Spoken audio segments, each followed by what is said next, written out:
Muy buenas noches y bienvenidos a su programa En Contraste. Como todos los jueves, vamos a analizar los temas coyunturales más importantes con los mejores analistas, al cual tengo el gusto de presentar. Pero antes de presentarlos, les quiero dejar cuál es el tema de la noche. Y es que precisamente empezamos ya en este programa En Contraste a calentar los motores electorales. Se viene un año movidito con estos temas y pues vamos a hablar de esas candidaturas que están, las que ya no están y las que no sabemos si van a estar, entre otros temas importantes como lo son los famosos candidatos tiktokeros. Y qué mejor para hablar de estos temas de TikTok y para hablar de este tema de candidatos que traer invitados jóvenes que nos puedan dar ese punto de vista de su generación, que yo ya no me echo en cuenta en esa generación. Esta noche nos acompaña Maribeth Bustamante, bienvenida. Muchas gracias, muy buenas noches. Un gustazo. Y también nos acompaña el licenciado Brian Morales, bienvenido. Buenas noches, Joseph. Buenas noches, Maribeth. Buenas noches a todos. Bien, vamos con el primer tema de la noche, y es precisamente esas candidaturas. El papel que ha jugado el Tribunal Supremo Electoral. ¿Cuáles son esas candidaturas que sí están? ¿Cuáles son aquellas que, como al final de los Oscars, le decimos adiós porque ya no están esas candidaturas? Y vamos a analizar un poco también el porqué de ese adiós prematuro a algunas candidaturas. Vamos a iniciar con las que están, las dos principales, y bueno, algunos temas que todavía están en el aire que no sabemos si están o no están esas candidaturas. Inicio con el licenciado Brian. Vamos con las candidaturas que sí están. ¿Están bien? ¿Es lo que hay? ¿Qué pasa con las que sí están, las candidaturas que quedaron? Bueno, sería de ver en qué contexto podemos analizarlas, porque primero tenemos unas candidaturas como la de Zury Ríos, que a mi parecer, pues a mi parecer existe una prohibición constitucional expresa en el artículo 186, pero por otro lado están también candidaturas muy cuestionadas que aparecen firmes ahora ante el registro de ciudadanos, personas que han manifestado en ciertos mítines de que aceptan que por completo las financia el narcotráfico. Por ejemplo, hay un candidato que dijo sí, me financian, y hoy están. Entonces, esas candidaturas de momento están firmes. De momento han habido ciertos recursos para impugnarlas. Por ejemplo, han impugnado a Sandra Torres, ya la Corte Suprema de Justicia dijo, mire, ella sigue. Ya impugnaron a Zury Ríos también, ahí el partido Todos, y dicen, miren, ella sigue. Entonces, de momento esas candidaturas están... Edmond Mulet. Edmond Mulet lo trataron de impugnar, pero sí. Y sobre todo tratando de impugnar, por ejemplo, a Sandra Torres, porque su vicepresidenciable, ministro de culto hasta noviembre, y que en diciembre dijo, ya no quiero ser ministro, ahora quiero ser político. Entonces, de momento están bien, están ya firmes, y no hay momento ahorita para más impugnaciones. Las fechas, ¿cómo estamos en fechas? ¿Hasta cuándo podemos decir, bueno, este sí, este no, todavía están en la cuerda floja, para que la gente tenga claro hasta dónde puede estirar este hule? Bueno, los que no están inscritos, que me suscribo al caso del binomio de MLP y de Roberto Arzú, ellos tienen hasta antes de las elecciones, hasta antes de la impresión de las elecciones, de las papeletas para las elecciones, para poder todavía estar inscritos. O sea, ellos de momento todavía, a pesar de que se cierre el registro de ciudadanos el 25 de marzo, por ahí donde inicia la campaña electoral, ellos pueden seguir todas las instancias judiciales para poder velar por su inscripción. Recordemos el caso de las elecciones pasadas con el diputado Paul Brier. Ya estaban impresas las papeletas cuando él, pues, la Corte de Constitucionalidad lo ampara y dicen, miren, reimpriman todas las papeletas para que ahora vaya el diputado Paul Brier. Por cierto, diputado Paul Brier, ahora candidato a la alcaldía capital. Las vueltas que da la vida. Saludos, diputado Paul. Bueno, exdiputado Paul, ahora candidato Paul. Maribeth, el tema de las candidaturas que sí están. Vamos a hablar de las tres principales. Sandra Torres, Zury Ríos, Edmond Mulet. Tres candidaturas que van a pesar de pues, las impugnaciones que se les pusieron en su momento. Claro que sí, y punteros también en las encuestas que estamos viendo hasta ahora. Bastante importante resaltar que pues, tenemos a dos mujeres, independientemente de cómo sea el proceso hasta el momento, que están postulándose para puestos de elección a presidencia.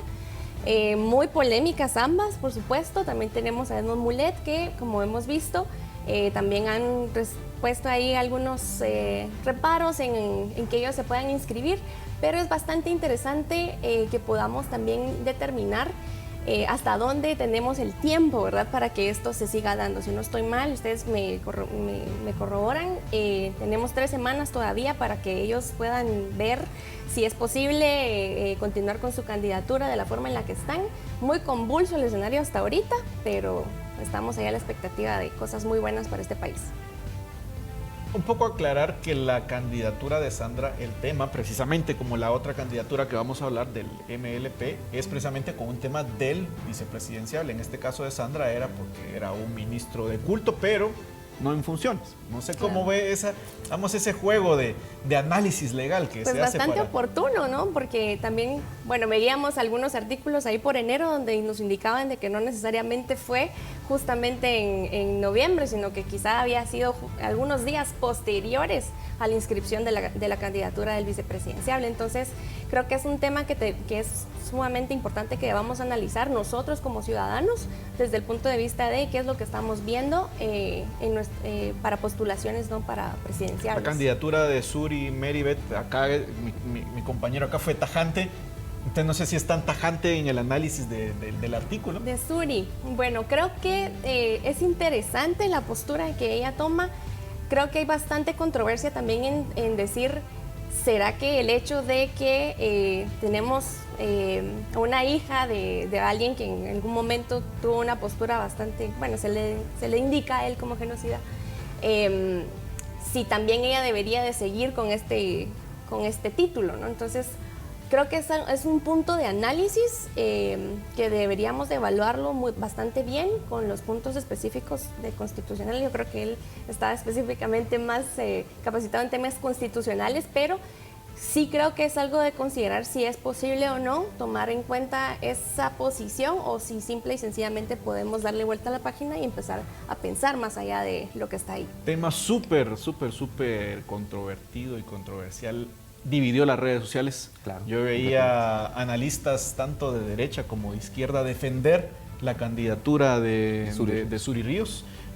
Analistas constitucionales de años, de gran renombre, haciendo su análisis, unos a favor, otros en contra. Digamos, ambos tienen al final pues, los elementos legales suficientes para sostener y defender esa postura. Lo mismo pasó en el caso del MLP. Analistas de derecha defendiendo que sí podían correr porque el finiquito no, pero analistas tirados a más tendencias de izquierda diciendo que no, que pues así dice y que sin finiquito no puede correr. El licenciado, ¿cómo ve las candidaturas que por el momento ya no van? Vamos con las que ya no van. En este caso, MLP. Bueno, es curioso porque a mi juicio, mi análisis es que es una decisión completamente arbitraria, completamente ilegal y completamente inconstitucional, porque en este caso, ¿por qué lo limitan al MLP? Es por el binomio presidencial, obviamente pues son electos en una misma asamblea, pero es por Augusto Jordán Rodas, que él no cuenta con el famoso finiquito, que es una constancia, y esto es lo que muchos no entienden, transitoria, o sea, que se la hayan dado antes tampoco quiere decir de que le va a durar para siempre. ¿Qué pasa? Viene el nuevo procurador de Derechos Humanos y dice, bueno, que hay unas inconsistencias porque Jordán Rodas ahí no está claro su indemnización que él quería de no sé cuántos miles. Entonces presenta una denuncia ante la Contraloría y la Contraloría dice, como es una constancia transitoria, bueno, el finiquito que ya estaba vigente ya no va más porque ya hay una denuncia en su contra. Entonces, pues ya no tiene ese finiquito que lo pide el 214 de la Ley Electoral y de Partidos Políticos. Esa es quien pide el finiquito. Pero cuando uno analiza la Constitución, en ningún momento piden un finiquito.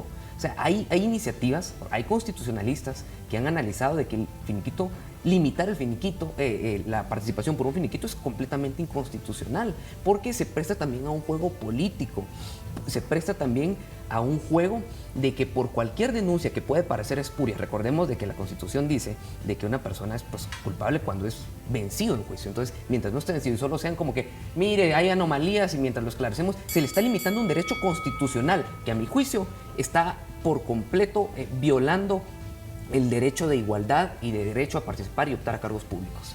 Tema también que fue muy comentado en redes sociales, nuestra principal red de análisis sabemos que es Twitter, pues Twitter fue el campo de batalla para este tema sobre el famoso finiquito que impedía participar a Jordán Rodas. Muchos decían, ¿y por qué no se sale Jordán Rodas? Y tanto es la cosa, pues que metan a otro presidencial, pero no, pues que sí, Jordán tiene derecho a que participe y es el debate de nunca acabar y por eso traemos el debate a la mesa para que la gente pues pueda tener una idea más amplia. Meribet, esta limitante, digamos, del famoso finiquito, le da cierto aire político, politizante a la Contraloría, pues la Contraloría se vuelve un árbitro y te dice tarjeta roja, tarjeta amarilla, este sí, este no. pues le das pues, hasta cierto punto pues, cierto poder a la Contraloría y hace que la Contraloría también se desvirtúe en su función, que es precisamente ver la calidad del gasto público. ¿Cuál es su análisis, licenciada? Bueno, también me parece bastante interesante desde el punto de vista de qué hemos hecho con las reformas del 2016, ¿no? Claro. Porque ese es uno de los puntos de donde parte el tema de tener el finiquito o no. Yo también estoy completamente de acuerdo en el sentido de que la persona puede o no tener su finiquito siempre y cuando haya algo que realmente lo inculpe de algo. Caso contrario, simple y sencillamente estamos vedando su derecho de decirle, mire, usted puede o no puede postularse a un puesto presidenciable, pero desde mi punto de vista yo creo que sí él podría tener su finiquito porque no está culpado de algo, no está acusado específicamente o es culpable de algo, de X o Y situación, ¿no? Entonces creo que por ahí iría mi sentir al respecto. No estoy muy de acuerdo con el hecho de que no tenga finiquito y creo que deberíamos tener un campo donde todos tengamos también un espacio de ejercicio democrático como lo debería hacer, ¿no? Aquí vamos a hacer un tiempo extra precisamente en este tema porque luego de la no participación de este partido político MLP, ya hay amenazas de que las elecciones puedan tener y van a salir a las calles, van a tomar y que no se van a realizar elecciones, lo cual, no sé, puede ser un golpe durísimo para el ya evento electoral tan complejo, con ingredientes tan innecesarios sobre este tema. Vamos con unos minutos extras para este tema antes de pasar al siguiente. Bueno, a mí me parece lamentable parte de portavoces del Movimiento de Liberación de los Pueblos y /Codeca, que dicen que van a tomar, ya han tomado las calles, pero amenazan que van a tomar puertos. Exacto. Amenazan que van a tomar el aeropuerto nacional, o sea, internacional de La Aurora. Entonces, lamentable las medidas de hecho, pero eso dejemos lo lamentable que sea, porque sí, yo no lo comparto para nada y creo que si en un momento lo hacen, pues deben enfrentarse a la ley. Hasta dónde llevó el nivel de hartazgo de las personas porque no dejan participar. Esto parece ya una riña política completamente para que no quieran que participen. Claro, habían otras salidas como realizar otra asamblea, que nominaran a otro binomio para cambiar a Jordán Rodas, pero yo creo que las medidas de hecho no nos van a llevar absolutamente a nada, pero eso refleja el nivel de hartazgo de la población, donde ven el mismo juego de siempre, donde siempre hay dos árbitros que son o la Contraloría General de Cuentas o la Corte Constitucional quien termina eligiendo quién va y quién no va. Pues mi estimadísimo ex procurador Jordán Rodas, que también participó como para candidato a rector, y pues si no era una, si no es Chana es Juana, y igual tenemos a un ex de la SAT que participó en elección y que si no es aquí va a participar para otro lado. Bueno, siempre lo hemos visto en algún punto, pero siempre quieren andar metidos. Exacto, pues ahí también un poco también la definición de un plan político de veras a largo plazo, pues cuestionable al final, pero el tema precisamente que mencionaba acá el licenciado Brian es ese peligro que corre la estabilidad del país cuando un grupo político decide o me lo inscriben o también van a haber trancazos. Literalmente esa es la traducción al buen chapín. Yo se la traigo acá a la licenciada para que pues... Bueno, el tema acá también es cuáles son los espacios de diálogo que realmente podríamos tener como ciudadanos para poder tratar el tema, ¿no? Sabemos que hay algunos retrasos en temas del Tribunal Supremo Electoral para atender a los partidos políticos y por ende también a resolver las inquietudes que tiene la ciudadanía sobre este proceso. Creo que por ahí podríamos ir afianzando un poquito de institucionalidad, tener en cuenta que el Tribunal Supremo también debe tener o mantener los parámetros en tiempos y formas de lo que está establecido en ley. Y por supuesto que creo que así podría haber existido también otro mecanismo de presión, digamos, por medio por el MLP o por cualquier otro partido político que tenga desavenencias con la situación en la que se encuentra su partido. Entonces creo que por ahí podríamos irlo tratando. En cuanto a que las personas tomen los aeropuertos y los puertos y demás, creo que hay otras formas en las que podemos hacer valer nuestro punto de vista, hay otras formas en las que también podemos exigir de cierta forma en que se cumplan lo que está escrito en ley, que al final del día es lo que deberíamos de estar defendiendo como ciudadanos guatemaltecos que somos. Al final del día eso es parte de tener una participación activa y creo que por ahí podría existir un poco más de lo que tanto están buscando, que es generar esa democracia que todos queremos. Bien, vamos con la siguiente candidatura que no va por el momento. Por el momento. Roberto Arzú, también de los punteros en las encuestas, participó en la elección pasada, quedó en un muy buen lugar, pues y ahora pues, le dicen que por ahora su candidatura no va. ¿Cómo analiza este caso, licenciado? Bueno, es curioso, precisamente en octubre estuvimos analizando acá este tema. ¿Qué pasa con Roberto Arzú? Bueno, todo viene de la primera tarjeta amarilla que le saca el Tribunal Supremo Electoral, donde le dice, mire, usted está haciendo campaña anticipada, y le dice, usted ni Neto Brand no pueden participar.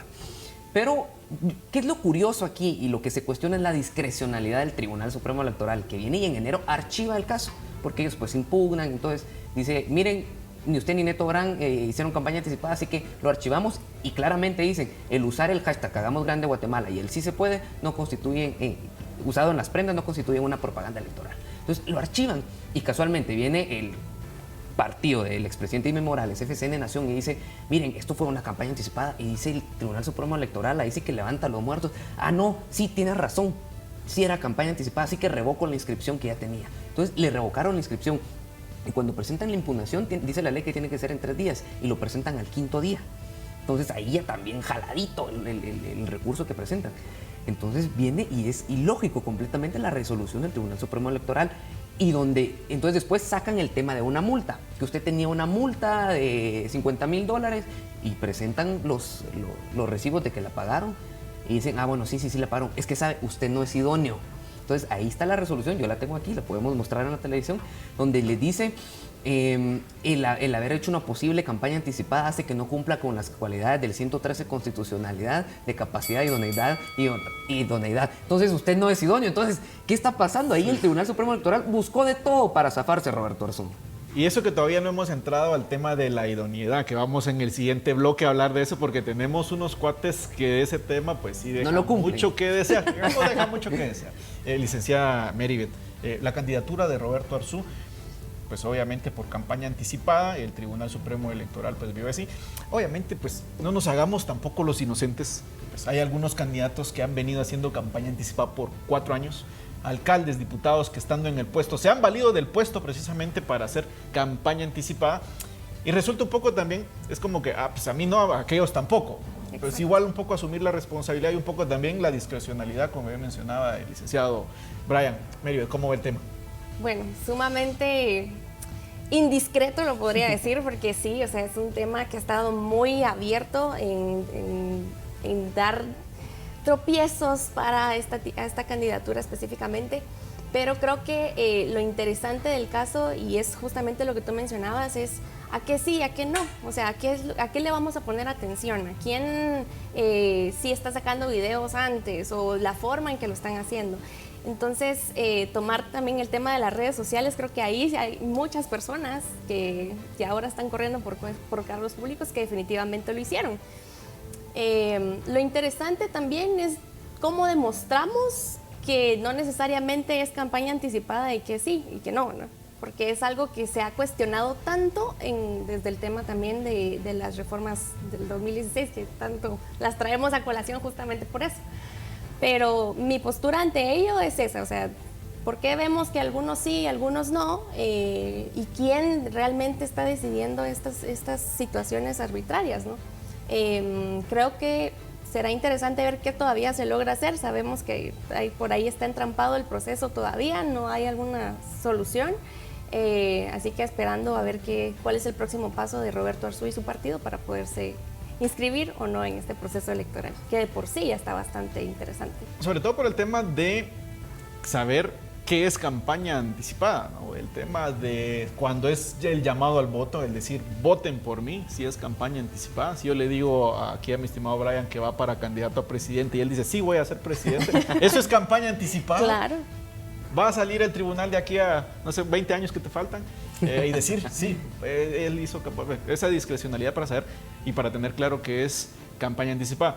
Punto de vista personal, considero que estos espacios de diálogo donde queremos saber qué opinan los futuros candidatos, pues sí deberíamos de tener, por ejemplo, no que el candidato no tenga miedo a levantar la mano y diga, mire, yo estoy en contra de eso, mostrar su postura. Al final son políticos y deben de estar inmiscuidos en la vida política del país, porque necesitamos saber. Y hay otros, que es el caso contrario, durante 3 años y medio, desaparecidos de la faz de la tierra. Y cuando aparecen, precisamente surge Ese es que también es el tema de que así están las reglas del juego, ¿no? Bueno, vamos al primer corte, mucho de qué hablar. Al regreso vamos a hablar de los candidatos tiktokeros y de aquellos candidatos que rozan el tema de la idoneidad. Vamos al corte y regresamos.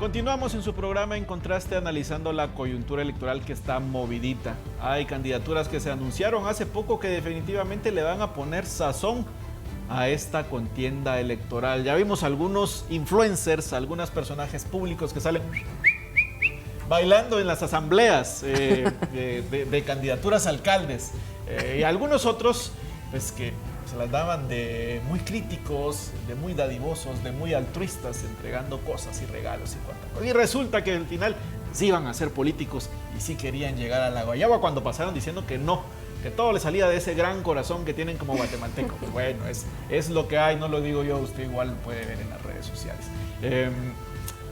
Creo que terminemos con usted. Vamos con el licenciado Brian. Esos políticos influencers, que primero eran influencers, después son políticos, o que querían ser políticos y dedicaron a hacerse influencers, no sé. ¿Cuál es el tema ahí? ¿Cómo le entramos a eso? Porque digamos, es un fenómeno de esta elección al final. Sí, porque en la elección anterior sí teníamos algunos personajes conocidos, pero no a este nivel. Bueno, todo ciudadano tiene el derecho de participar. Claramente todo guatemalteco tiene el derecho a participar, pero yo soy muy sincero en esto. Esta es la gradación máxima de la clase política guatemalteca. Que hoy comentaristas de fútbol, que modelos, que críticos de la vida política, ahora se asocian también con los que criticaban también, pues entonces... Menos mal no dijiste presentador de televisión, porque yo estaba a punto de lanzar acá mi candidatura al Congreso, pero bueno, entonces también puede que haya uno que otro por ahí. Entonces, yo quisiera recordar aquella constituyente del 85, aquellos congresos del 85, 90, donde habían legisladores de categoría. Personas que sí sabían de leyes, personas que sí sabían de economía, personas que sí sabían de tener las riendas del país. En cambio, tenemos personas que saben editar un video en TikTok. No es que esté malo, tienen su derecho, pero yo veo que hay una gran desigualdad que ellos tienen en contra del ciudadano normal que quería expresarse, hablar de la política y que le tachan de campaña anticipada, aquel que pasó criticando 3 años, aquel que pasó haciendo videos enseñando fincas, por ejemplo, y que dice, yo salí porque yo tenía un buen corazón y que a última hora resulta que quiero ser candidato. Lamentable por completo. Meribet, tema complicado además. Yo creo que la licenciada dijo, ya con razón había venido, ahora sí ya no vengo. Los temas, ya no vengo, sí. Los temas son bien complejos. Pues. Sí. Eso es lo que la gente quiere saber, Meribet. ¿Qué pasa con esas candidaturas de influencer a políticos?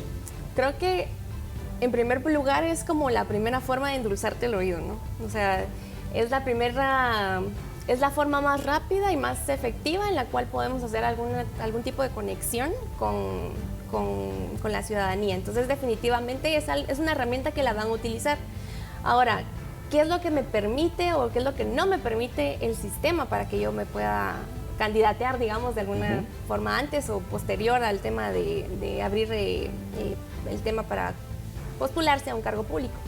Creo que el problema está en que nuestra ciudadanía, que es el mayor espectro para votantes, está en una edad que definitivamente pues, ve el tema de las redes sociales casi que diario. Casi que para dormir, primero voy a revisar mis redes sociales, ¿no? Entonces estamos siendo bombardeados también de muchas personas que ya se encargan de exactamente eso, de ver cómo voy a encontrar la forma de acercarme a la ciudadanía. Pero no solo eso, y ahí ya termino, es que qué es lo que realmente queremos nosotros consumir. Creo que independientemente de que existan los candidatos, de que sean idóneos o no, o de que cuál es el contenido que nos venden, es si yo realmente quiero consumir lo que ellos me están vendiendo. Ronald Reagan, estrella de cine, actor, presidente de Estados Unidos. Ahí se la Tuvimos dejo uno nada parecido más. Aquí también. No. Ahí sí te volaste la barra. Y el otro punto importante en esto es que tenemos influencers que quieren ser políticos y tenemos en el Congreso de la República diputados que quieren ser influencers, que pasan más tiempo haciendo videos en TikTok haciendo su labor legislativa. Aquí sí que el mundo al revés. Ya tenemos poco tiempo, vamos con el cierre y es precisamente el tema de la idoneidad. ¿Cómo medimos? ¿Cuál es esa vara invisible que nos dice este es idóneo, este no es idóneo? Al principio del programa hablaste de aquellos que abiertamente dicen que se dedican al crimen organizado. Tenemos candidatos que han estado cumpliendo condenas en el extranjero por crímenes serios, por acusaciones serias. Tenemos expresidentes, excandidatos, tenemos gente de dudosa reputación en cargos a elección popular. ¿Qué pasa con esas candidaturas y qué pasa con la famosa idoneidad, licenciado Brian? Sí, bueno, la idoneidad es algo muy subjetivo, la idoneidad es algo muy difícil de medir en determinados aspectos. Claramente las personas que se dedican al crimen organizado y que lo han aceptado, pues obviamente no son idóneas, no hay que ser muy erudito para saberlo, pero yo quiero extrapolar un término que todos los que pasamos por la bella carrera de Derecho estudiamos en la teoría general del proceso, que cuando veíamos que una prueba, cuando era una prueba idónea, cuando no era una prueba idónea. ¿Cuál era una prueba idónea? La que más,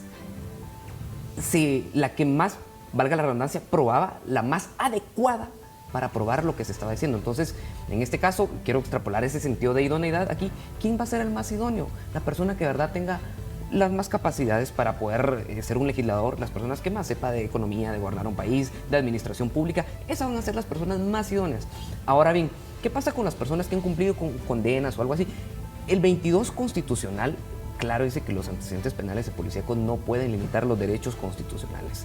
Pero si una persona pues se sigue delinquiendo, ahí salen personas que siguen en las mismas actividades, obviamente no pueden estar en el espectro público para que puedan ser electos a un cargo público. Va a ser interesante cómo resuelve esa pacaya el Tribunal Supremo Electoral, sobre todo con dos personitas que se me vienen ahorita a la mente, licenciada Mary. Bueno, siguiendo. Yo le voy a poner otro sazoncito, es idoneidad y sobre todo honorabilidad, porque ese es otro término muy utilizado. Y capacidad. Honorable. Vaya. Creo que ya me la pusiste bien complicada. El hecho de cómo determinamos si eso ocurre o no, creo que tal cual lo has dicho, es bastante subjetivo.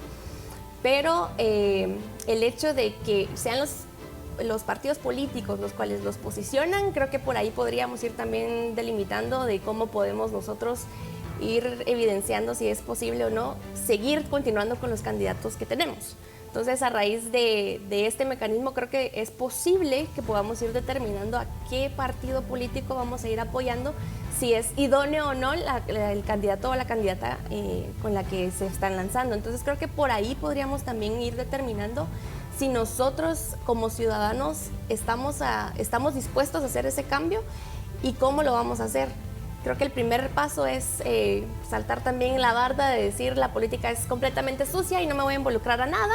Necesitamos a más ciudadanos que estén dispuestos, no involucrados en ningún tipo de este proceso y que no hayan sido señalados por nada para que puedan postularse y así poder tener los candidatos que queremos. Bien, pues ahí lo tiene usted, el análisis de los expertos acerca de esta coyuntura electoral que se viene movidita. Tenemos de todo en las elecciones, ahí sí que amplio espectro de candidatos y candidaturas. Bien, al final pues la gente va a decidir en las urnas quién sí y quién no, y esperemos pues que la contienda sea lo mejor posible. Nos vemos el próximo jueves en punto de las 10:30 de la noche para otro tema. En Contraste, gracias Brian, gracias María. Gracias, Joseph. Gracias a ustedes. Feliz noche.